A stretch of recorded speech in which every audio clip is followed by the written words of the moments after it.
Their second consecutive final, but yeah, the results. No. Yeah, we're not in second, third final we played in. So it's like standing on the field watching another team lift the trophy. I suppose those are motivational moments you sport people take going forward. But Mike, I think you've got to understand, this is not a normal rugby team. You know? I think we're naive. I think I made a note in my book. I think 19-0 up when they bring on Ergius Neumann. I mean, it's just a different league altogether. And I said it in my interview. I think that's why Leinster supporters are probably so disappointed, because they were waiting for that 40 minutes the whole year. We just happened to get the 40 minutes that the Leinster supporters were waiting for the whole season.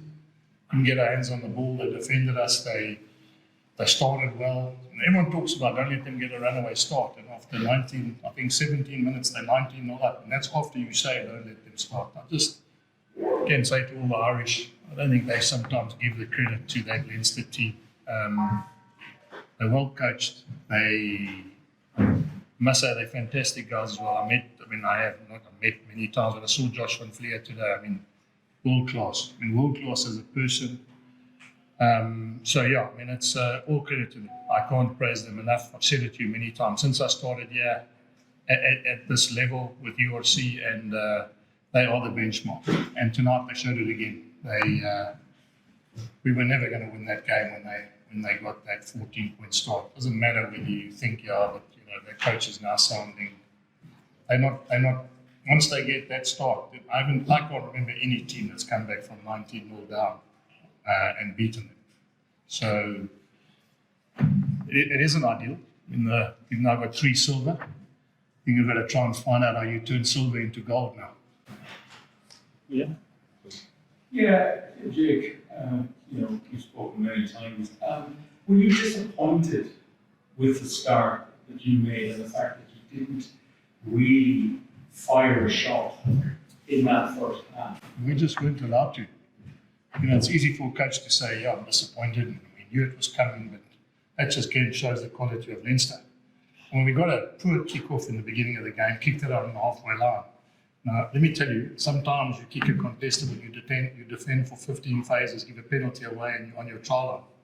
We got a line out on the halfway line, as in gave it to them, didn't give them good ball, got a scrum, and then got a scrum penalty against us. So, if I could have worked out the first 3 minutes, I would have said to you, give us a scrum on the halfway line, and I'll take that. Because I thought that would be a strength of ours, get a scrum penalty there and put them under the pressure by kicking in their corner. So, yeah, it's no use me saying to you, was I disappointed? They just didn't allow us to do it.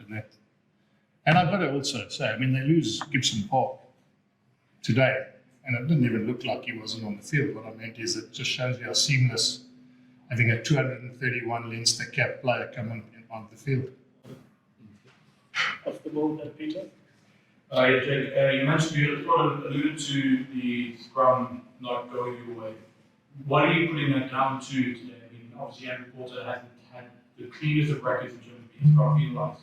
So, what are you putting down the scrum? What did you ask that? The scrum. The scrum, yes. Yeah. What are you putting the scrum difficulties down to? Yeah, I don't know.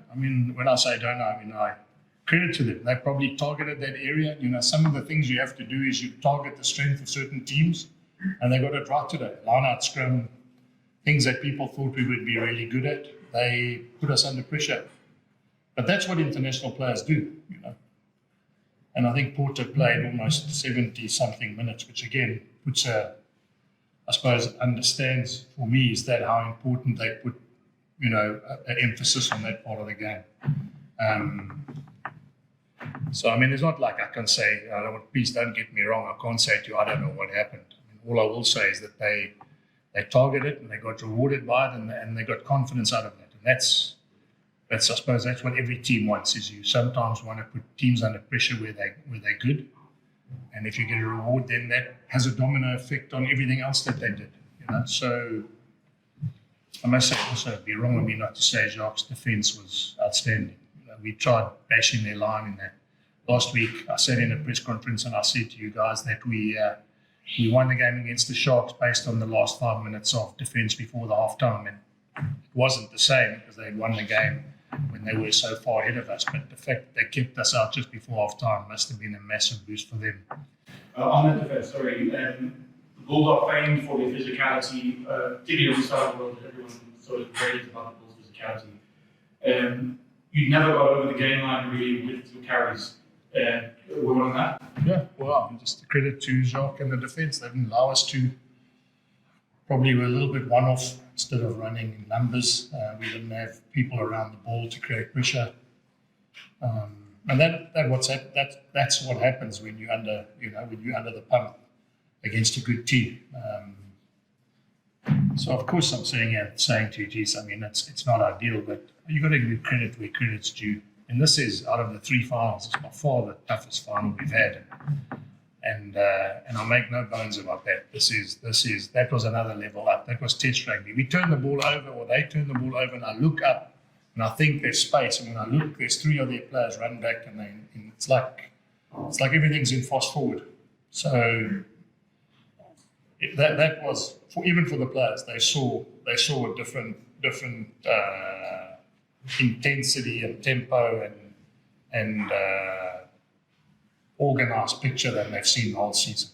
And then not lifting anybody out. Like you mentioned Test match rugby. You've got a 98 cap Springbok in Lee on pitch. He didn't have his best game today. A couple of errors, that cross-field kick basically today, got a red basket in his own 22.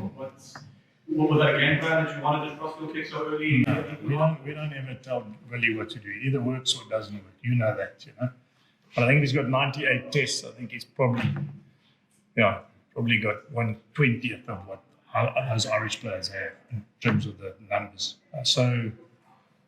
Sometimes players, that's what happens when the pressure just comes from the front all the way to the back. You can't look at Willie and go, what happened there? I mean, it was very simple. Scrums, we got penalties away, lineouts, we got poor ball. Defensively, we couldn't carry through them. And I'm repeating, that's a quality Irish provincial team. It's a really quality provincial team. And I think Leinster public, I've been reading lots and listening to all these podcasts and shows, and the reason they're disappointed, they wanted to see that 40 minutes replicated every single Saturday against everybody. Because we were trying. It wasn't like we weren't trying. Yes. Thank you. Peter? Coach? Jay, going forward, We'll go to the guys online, and then we'll come back to the room. Sorry, who's talking to me? He's at the back there behind the. No, stop. I was just going to say, going forward, I appreciate you just finished the match, but what's the biggest lesson you take away from here? You had 7 web instruments. Yeah. You've done things correctly all the way to the Even though it's straight off the game, the lesson I've taken from that is the one I've been telling you: we need more international players to play in our province. I need what Leinster have. I need to be able to fight fire with fire. And that's not going to change, guys. I mean, I'm going to ask you a question. Leinster, Toulouse, Leinster, La Rochelle. And what do you think you need to win those games? Academy players or in-season internationals? I think the biggest cheer tonight was for Bowden Barrett. He's not Irish. So, I mean, please don't take it the wrong way. That's what I'd love to get. I'd love to be able to sit in a coach's box and 19-0 up, say, okay, warm up, and then put him on and let him menace the defense, and like he did tonight. Even though he's going to do it, still does it. So it's irrelevant, asking me, because I thought that has been from the day I took over this job. I keep banging the same drum, guys. I've coached the best players in the world. I've coached some of the best players in the world. In fact, I've coached players who won Player of the Year twice. So I know what it's like to coach the best players in the world. And it's doesn't matter how you look at it. If you're playing against 23 internationals, and I think today you guys you were short. You only had 22. I mean, there's a complete and utter difference. As I said, I watched that show the other night against the Head. McGrath, Byrne, two. They haven't been picked for any international now with the Lions and the Summer Tour. 3 internationals, 12 Irish players going on the Summer Tour, and 13 British and Irish Lions if you count Caelan Doris, who's injured. No, that's not a provincial team, guys. That's a phenomenal provincial team. That must be the best Leinster team. And again, I know it's going to be headlines because old players will say I'm not giving credit to, but that must be one of the best Leinster squads they've ever had. When I was sitting now, standing with Leo, and he told me when Kevin Putt played here, how Kevin used to say how amateurish Leinster were, drinking in the week. And now, I mean, fast forward now. I mean, now you guys are, I say it over and over, you're the benchmark of what clubs are trying to achieve. You've got international coaches, you've got foreigners that come in and they take your team to another level. I say it again, I'm envious, really envious, because if you're going to fight fire with fire and you want to go to a gunfight, you can't go with a knife. You need to start coming in for Sorry, others. we just did the live questions and we read them, if that's all right. Perfect, thanks. I'm just gonna. Simnigel Vanessa online. Sorry, are we going here now? Yeah. Yeah, could we have 2 questions from the Zoom, please? If I can go to that? Simnigel Vanessa. Jake, can you hear me? Yes, I can. Sorry, sir. During the week you said, just to take you back to the game, you said you were praying for rain. Yes. Was that a helpful rain? Yeah, I was just praying for rain because I thought we'd have more stop-start rugby, and I thought, to be fair, we'd probably have more scrums. But in hindsight, thank God it didn't rain because then we would have had even more scrums. So I just wanted to be, I mean, weather is a leveler. Anyone who, it's the way it works. Weather is a leveler, and I thought that playing against such a international laden team that's desperate to do well, that maybe the rain would have been a positive factor for us. So to answer your question, I don't think it made any difference today, but I was hoping that it would be pelting down. And last one, obviously after 3 finals, which you haven't been able to get over the line, today was pretty certain that you would have the dots anyway. After that though, where to for you and for the team? Yeah, I'm going on. I'm going on holiday. That's where I'm going.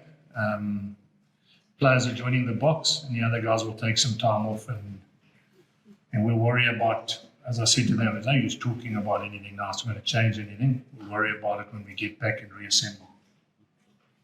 Brendan Nell, then Kobus Klassen. Jake, yes, I know they take this the wrong way, but I mean, I've seen your press conferences for the other finals. You seem a bit less gutted in this. Is that because just the quality of Leinster, and do you feel you're getting closer to where you need to be anyway? I'm less gutted because I think people are so naive. I mean, I don't know what's changed, guys. From first year to now, I mean, we played Leinster and they lost 31-3 at Aviva Stadium. And what's changed? What do you think's changed for us? So we've got 4 years older, and believe it or not, they've got 4 years older. So, yeah, I mean, I'm not less gutted. And I think, obviously, when you lose a final, I'm also just completely and utterly realistic. And I'm more frustrated because I knew it's like watching a horror movie, and you think the ending's going to be different. I've coached the Brumbies to beat the British and Irish Lions. The way you do that is you actually need the big sides to play badly. So, dreamers are guys that think that you take youngsters and you just wave a wand and you beat international players. I mean, Mondays, a lot of those guys are assembling to play the British and Irish Lions. You think they didn't want Andy Farrell to have a look and see how they perform today? So all I can say, Brendan, I'm not taking it the wrong way at all. I think sometimes the problem is you guys take it the wrong way. You're in a dream world if you think that a club team that's made up of, I counted, we had 8 guys who weren't internationals finishing off the game. Now, I mean, how do you expect 8 non-international players who've just come into the club and they're playing provincial rugby to beat Ireland? So no, I'm not less gutted. Please don't. But I'm just more, I suppose, maybe more frustrated. Maybe I'm gonna, maybe I'm going to have to rethink about where we are as a group and what we can do. And I can only control the controllables. We can make guys a year older.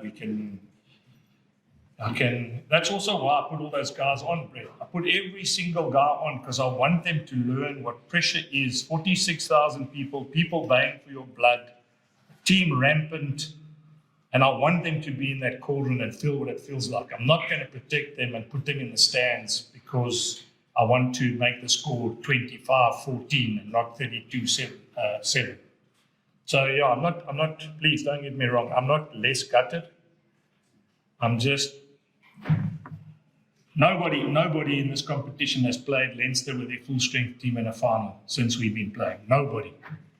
So I'm sure every other coach that caught this team, any other team caught this team today in the URC would have exactly gone through what we went through today. Any other of those 15 teams.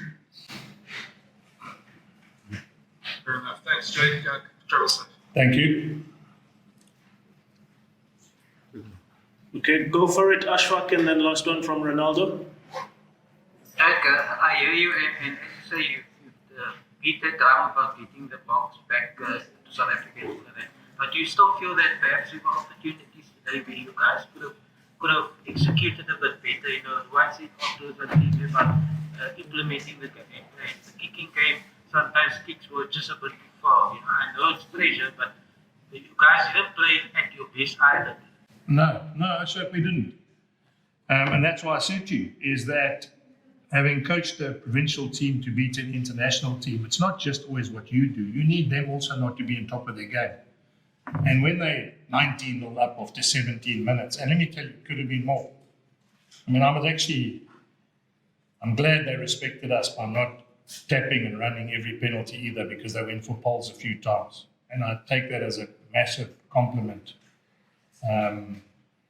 But we weren't good. And I'm not for one minute going to sit here and tell you that's but that's what happens. The level of the time and space and the intensity of playing test rugby, I'm not giving you a lesson, but everyone knows that. The difference between school, club, provincial rugby and test rugby is the time and space becomes less and less and less. And your skill sets are under more and more pressure.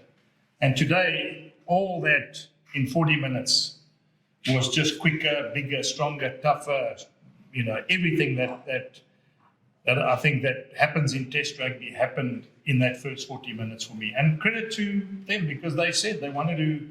I was talking to Leo before the game and I said, hopefully the rain comes, and he said, yeah, then hopefully we're 15 points up, and he was right. They were 19 points up. And I guess just finally, Jake, if you're under the pump like that, you also don't get the rub of the green from the match officials. There were a couple of infringements that were overlooked, and was Harold pushed over the head one stage. Yeah. 15-22, the whistle was blown before the score went out. But yeah. No, that's right. We probably needed more. I actually said to BRD, Andrea, I thought he refed quite well, So I can't, we can't, not even close. We were under the pump from the first minute. So no, I don't necessarily think the officials. In fact, I tell you what I really was happy with, that penalty for Harold on McCarthy was a rugby thing and incident, and there was none, and he handled that hell of a well.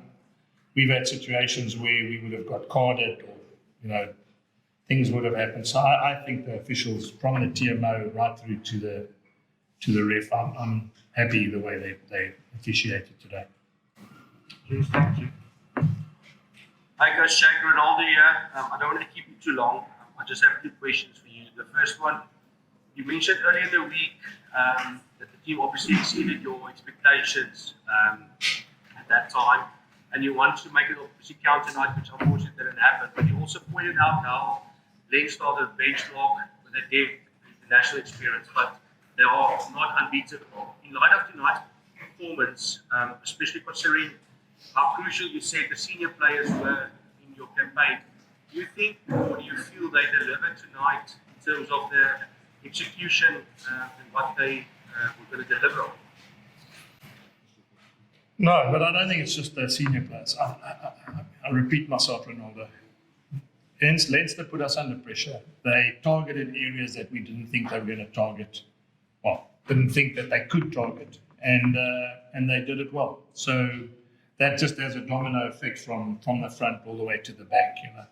So we make mistakes. They kick the ball, we knock it on the halfway line, then we get a penalty for a scrum, and then all of a sudden we make another mistake on the other side of the field. So no, I don't blame it on any senior players. We were outplayed tonight, and we were beaten by a side that I know that when they find their mojo, which they did tonight in that first 40 minutes, they're good enough to beat anybody. That side, as I said, that's the kind of side that would run out and play against all the big European clubs and beat them.